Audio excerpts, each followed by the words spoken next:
네, 22대 국회 출범 이후 극한 대치를 이어온 여야가 8월 국회에서는 밀린 민생 법안들을 처리하기로 했습니다. 네, 국회 연결해서 자세한 내용 들어봅니다. 방현덕 기자.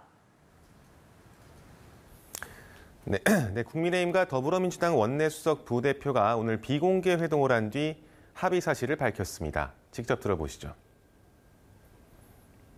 얼마 남지 않은 8월 본회의 중이더라도 쟁점이 없는 꼭 필요한 민생 법안은 우리가 처리하기로 그럼요. 예. 그렇게 뜻을 모았습니다.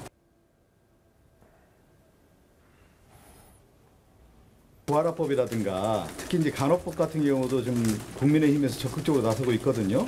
그런 것들은 충분히 여야가 합의 처리할 수 있는 부분이고.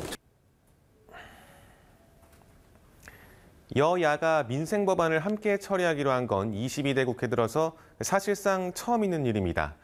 다만 오늘 회동의 주제였던 여야정 협의체 구성에는 합의에 이르지 못했습니다. 국민의힘은 전제 없는 협의체 구성을 제안했지만 민주당에선 대통령이 국정 기조를 먼저 바꿔야 한다. 특히 제2요구권, 즉 거부권 행사를 중단해야 한다는 조건을 걸며 평행선을 달렸습니다. 네, 이 소식도 알아보죠. 민주당이 해병대원 특검법을 다시 발의했군요. 그렇습니다. 21대 국회와 이번 22대 국회 초반에 이어 이번이 세 번째 발의입니다. 이번 법안에는 해병대 임성근 사단장에 대한 이른바 구명 로비 의혹도 포함됐습니다. 특히 관련 수사 대상으로 김건희 여사를 명시했습니다.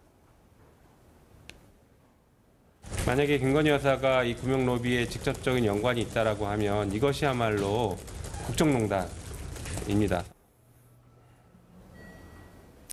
특별검사는 민주당과 비교섭단체가 한 명씩 추천하기로 했습니다. 국민의힘은 반발했습니다. 대통령 탄핵이라는 목적을 위해서 특검을 무한 반복하고 있다며 결국 윤 대통령에게 제2요구권 행사를 요청할 수밖에 없다고 주장했습니다. 정치 공작이라는 사실이 드러났는데도 이러한 의혹까지 특검법에 포함시키고 있는 것입니다.